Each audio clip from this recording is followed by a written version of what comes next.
สบายดีเพลินและสวัสดีในเวลากลางคืนทุกคนมื้อนี้ค่อยสิพาทุกคนเลาะทงทุกคนเลยเลาะทงไปหาการแมงอีลูกชายว่าไปเย็นนี้เห็นแมงอีว่ะเห็นแมงอีแล้วอยู่ในต้นคูนทุกคนเลยก็สิได้พาทุกเพื่อนๆไปการเบิ่งสิได้หรือบ่ได้ก็คันบ่ได้แล้วก็ต่างไปชมบรรยากาศกลางคืนทุกคนช่วงนี้มันร้อนก่อนก็ชมก็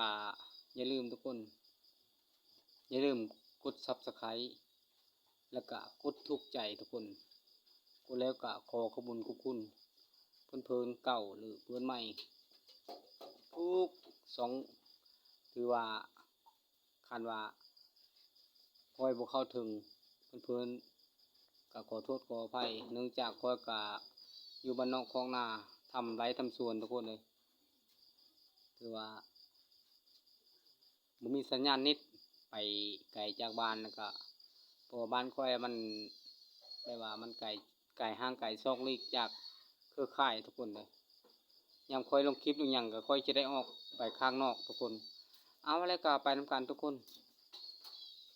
ไปพบกันอยู่ทุ่งไร่ทุ่งนาพุ่นละหาแต่ว่าภาพบ่ชัดทุกคนเด้อเป็นบรรยากาศกลางคืน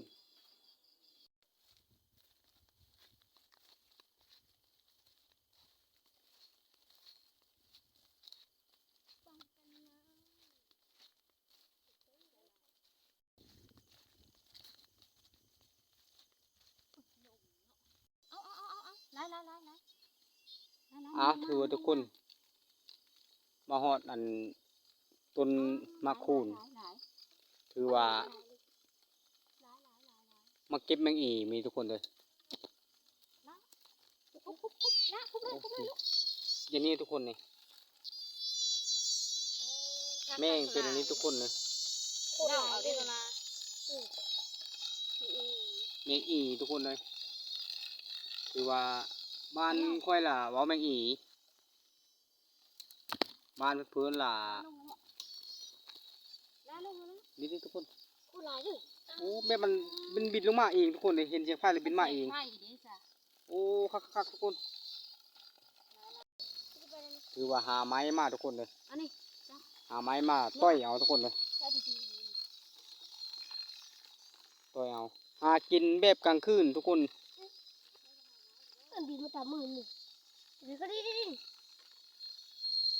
นี่ละทุกคนนี่นี่ทุกคนนี่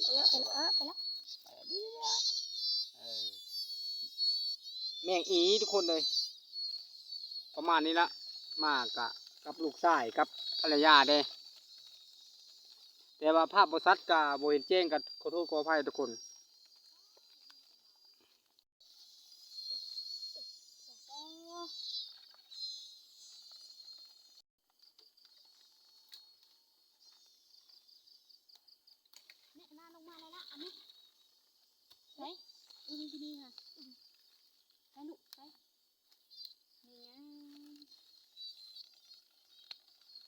จับนี่ทำไม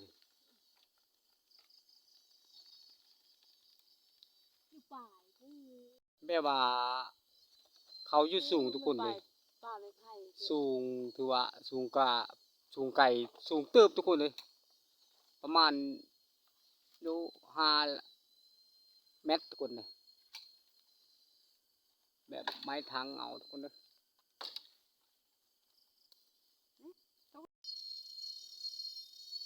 เวลาเขาร้องล่ะอีอ้อยอีอ้อยไงทุกคนเนี่ยประมาณนั้นละแต่ว่าก็หลายคนหลายบ้านก็ห้องบ่คือกันเนาะทุกคนเนาะถือว่าบางบ้านก็ห้องอย่างอื่นห้องแม่งกันอย่างอื่นว่าไงเนาะหรือว่าบ้านค่อยละแมงอีอ้อยซื้อมันได้ทุกคนเลยบ่แม่นว่าทางอื่นว่าไงซะ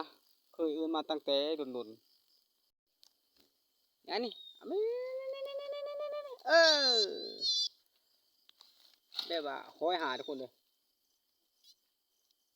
ใจเย็นเนาะคนจะได้อย่างมากกะ บ่ได้มาง่ายๆทุกคนเลย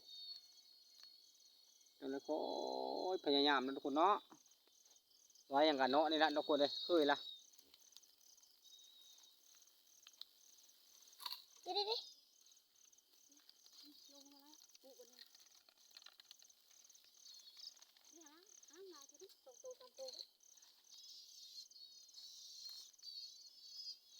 บ้านเพิ่นละเกตการขีดทุกคนเลยบ้านคอยละกันมังอี อันนี้เอาตัวที่มุน พักทุกคนเลยเอาแบบคนละแบบเนาะ ใช่ละ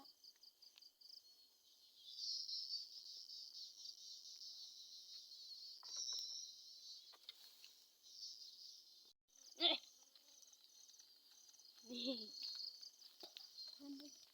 ให้กูไหน มีบ่หันกัน มันเอาได้เยอะได้เลยก็มันก็ต้องอยู่ตายยังอยู่ตรงตายวะนะ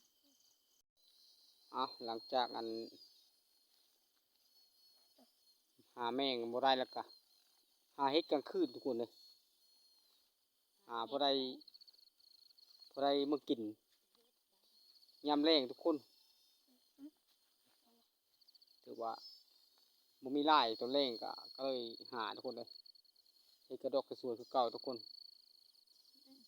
สิหาการเครียดอีกทุกคนเลยได้บ่ได้บ่ฮู้เลาะไปตามทุ่งละเลาะเย็นๆทุกคนเลยเอาแบบบรรยากาศในกลางคืนเนาะทุกคน